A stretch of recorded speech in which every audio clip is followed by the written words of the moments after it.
complaining and whining, and then in chapter 17, the whole Israelite community set out from the desert of Sin. That's not really sin, just the name of it. Traveling from place to place as the Lord commanded. They camped at Rephidim. There was no water. And guess what they did? They quarreled with Moses and said, "Give us water to drink." Moses replied, "Why do you quarrel with me? Why do you put the Lord to the test?" But the people were thirsty for water there, and they grumbled against Moses. They said, "Why did you bring us out of Egypt to make us and our children and livestock die of thirst?" Then Moses cried out to the Lord. He was a pastor. "What am I to do with these people? They are almost ready to stone me." And the Lord answered Moses, "Walk on ahead of the people. Take with you some of the elders. Take in your hand the staff which you struck the Nile, and go. I will stand there before you at the rock. Strike the rock, and the water will come out for the people to drink." So Moses did this. And all that. So then verse 8, the Amalekites came and attacked the Israelites. So God provided the water, and now here comes another one. So the Amalekites are coming. They attacked them at Rephidim. And Moses said to Joshua, "Choose some of our men and go out to fight the Amalekites. Tomorrow I will stand on top of the hill with the staff of God in my hands." So Joshua fought the Amalekites as Moses had ordered. And Moses, Aaron, and Hur went to the top of the hill. And it keeps going. And as long as Moses' hands were raised, with the staff, the rod of God, and as long as his hands were raised, the fight down under here, the Israelites were winning. But when his arms tired and the rod dropped, the Amalekites would start winning. And so two guys come and they're holding up his arms on both sides. And then one of them has this idea and brings a rock over. So Moses sits down and they're holding up his arms while the fighting's going on. Okay? And then in verse 14, and then the Lord said to Moses, "Write this on a scroll." Terry, I've got some verses for you about the word write. Okay. "Write this on a scroll as something to be remembered. And make sure that Joshua hears this," which is awesome, "because I will completely blot out the memory of Amalek from under heaven." And then Moses built an altar. Okay, he's on the hill. There's this test. It's been one test after another, water, all that, and now it's the test of, God, are you going to come through? The Amalekites are just crushing. And here's this test. And Moses builds an altar and calls it Jehovah Nissi. The Lord is my banner. For his hands were lifted up to the throne of the Lord. The Lord will be at war against the Amalekites from generation to generation. Jehovah Nissi, the Lord is my banner. Or another word for banner is rallying point. Okay, this is really interesting, okay? Stay with me. Moses could have named it, "Why does everything have to be a fight?" Anybody ever named one that? Why everything I do is a fight? That's what you've named that trial. And so your paradigm is, when you name the mountain, "Why does everything have to be a fight?" You come from this paradigm of defensiveness, of lack of expectation that it could be something else, because you're always looking that there's a fight. Okay, never mind. That's another. Okay, Moses could have named it Mount Strife, because every day up to this point, including this day, he's in strife. The hill of contention, struggle, complaining. It could have been named a bunch of things. Instead, the Lord is my banner. Victory, in other words. I march under other order, mountain. This is not my fight, mountain. That's what he could have named that. He did name that. Now, this is incredible.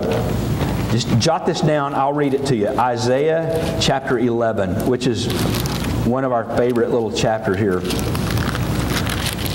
Isaiah 11, listen to this. Okay, Isaiah 11 is a prophecy about the Messiah.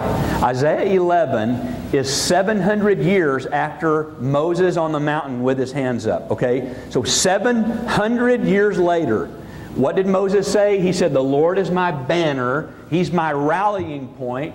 Okay, 700 years later, this prophet named Isaiah says in verse 10,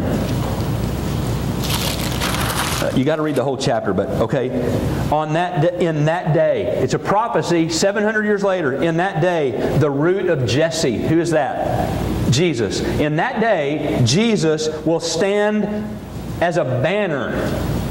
Yes! He will stand as a banner for the people, and the nations will rally to Him. Jehovah Nissi, the Lord my banner, the rallying point. And 700 years later, because of what Moses named this, generation, and now it comes, and the banner, the Nissi, has kept rolling and rolling and rolling, and the rallying, and now in another place, He's going way back there, and it's passed down through generations. Listen, what you name your mountain goes on and on and on. And when I name mine Mount Lack, guess what my kids are going to do? They're going to lack. They are. Mount whining all the time. Guess what your kids are going to do? And your grandkids and your great-grandkids. It's what you name the mountain goes on and on and on. And so here we are, 700 years later, the mountain named the Lord is my banner, and He's the rallying point. 700 years later, this prophet out of nowhere goes, there's coming this person, the root of Jesse, named Jesus, and He is going to be the banner, and He's going to rally the nations around Him. Listen, I've been begging God, oh God, show me where I've misnamed things, because I've got to fix that. And then I got to fix it in my kids. I got to fix it in my wife, that I've named stuff in a relationship or whatever, because it's harmful. Do you see that? Goodness gracious. Okay. Where was I? Chapter 11, verse 10. There it is. Okay. In that day, the nations will rally to Him, and His place of rest will be glorious. In that day, the Lord will reach out His hand a second time to reclaim the remnant. And you just keep going on and on. He will raise a banner for the nations, verse 12. It's just this incredible thing. What was named keeps passing down. The rallying point, and His place of rest will be glorious. And then there's one more in Judges chapter 6. That's about Gideon. And I won't redo that whole story, but here's this young man named Gideon. And the army is coming in, and so he's hiding in a wine press, just trying to get a little food for his family without being noticed by this army so he's not killed. And he's weak and all this, and all of a sudden an angel shows up. And the angel of the Lord came and sits down under this tree, and he sees Gideon threshing wheat in the wine press, and the angel appears to him and said, the Lord is with you, mighty warrior. Okay, I'm going to just show you some words here. Okay, you just look at this later. But in chapter 6, read verses 1 through 24 later today, and I'm going to emphasize some words here so you can hear kind of the mindset. Okay, it was talking about the Amalekites invaded. They ruined the crops. So I'm just going to pull these words out. What the paradigm where Gideon came from. Here were his vocabulary: invaded, ruined, invaded, ravaged, impoverished, crying out. Then he says in verse 13, why has all this happened to us? Where are God's wonders? The Lord has abandoned us. Those are names that just come out. And the angel of the Lord goes, we got to change this name. We got to do something about this. So Gideon's they're in this test. And they could have named their mountain all these things: invaded, ruined, impoverished, and all this. And yet when the angel comes, and he says, he leads Gideon through this thing. And then verse 23, and then the angel of the Lord leaves after Gideon sees him. And then the Lord says to him, Gideon, peace. Do not be afraid. Here's this weak guy, and his whole vocabulary has been ruined, impoverished, ravaged, not enough, all this. And just one day, he's in the presence of God, and God speaks, and everything changes. And God goes, peace. Do not be afraid. And so Gideon builds an altar on this mount, and he names it, the Lord is peace. And I love this next phrase, and it says, to this day it stands. Yeah! What I build will stand. And so I want to make sure I name the testings and trials of God, to name them appropriately. Do they hurt? Yes, like crazy. I'm afraid I would scare some of you off if I were talking about some trials that God has had us walk in. Terry and I are really, careful about what we say to these young parents. Oh, we've just had our first child. We're so excited. And there's this part of us that wants to go, I know you are.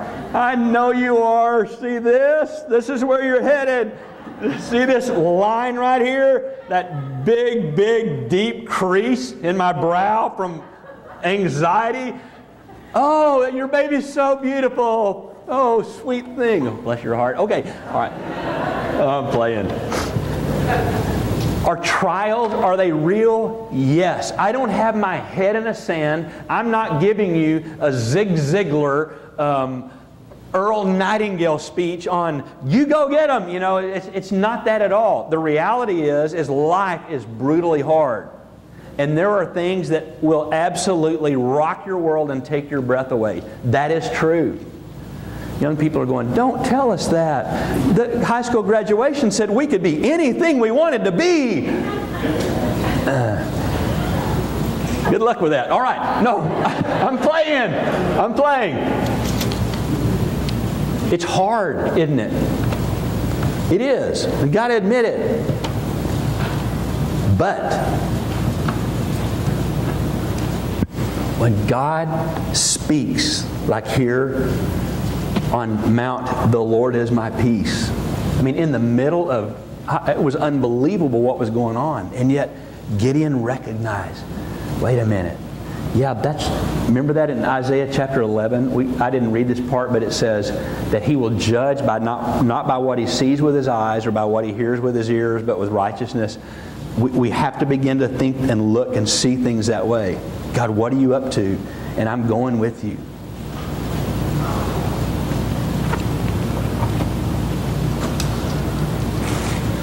What do you do with that?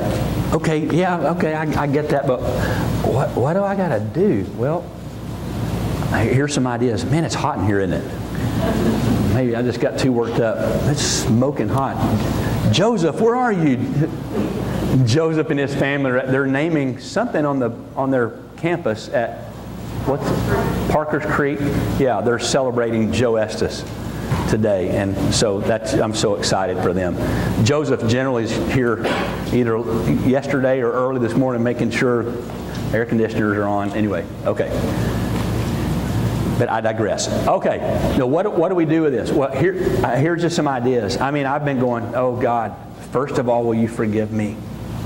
Forgive me, Lord, forever letting myself go there when I could have such doubt. I mean, I guess that's one of my tests that I didn't do so well. It's funny to me, I go like, Annie, what are you doing? I'm studying for my test. God, that looks like the questions. It is. They gave us the questions to the test that they're going to give us next week. Seriously? You got the questions to the test? Wow, that's a tough school. Okay, no, I'm playing. All of the teachers are going, whoa, what's wrong with that? No. It's like we want the questions so that we can work through them and memorize it and then go take our little test and everything. God doesn't give us the questions before the day. I mean, He doesn't. It's like, okay, we're gonna take this the first time you've ever seen it, and so I get this test in me, and I got to be honest with you. And this isn't a pretty part of me, but I have failed miserably about some, miserably. And so I get with the Lord and go, oh God, I'm laying down with Gary and Matthew. Oh God, forgive me. Because when you tested me, I see what's there. And I am so sorry. God, help me. Redeem that. Draw that out. Whatever you got to do, God, whatever you have to do inside of me to get me to the place where you want me to be, God, have at it. Have your way. That prayer used to scare me to death. Now it's like it scares me to death not to pray that. Honestly, it does. It scares me absolutely out of my mind to not pray, God, whatever you got to do in my life, have at it. So confessing, that's the first, what are you going to do with this? You've got to confess. Go, God, I'm going to call it what it is. I flunked that one badly. But God, I'll be ready the next test. And you begin to press into Him and go after Him with all of you got. So confessing, naming sin what it really is. You have to name it what it is. And then to go back and go, God, forgive me for naming this trial this, because it has colored how I've thought. It's colored it's colored this relationship. It's colored this relationship. It's colored this relationship. It colors so much, and it's passed generationally. God, I want that broken. God, would you cancel that thing that has been passed generationally? Cancel it, God, and let's rename that trial. Even if I have to go through it again, I will rename it. Let's pray.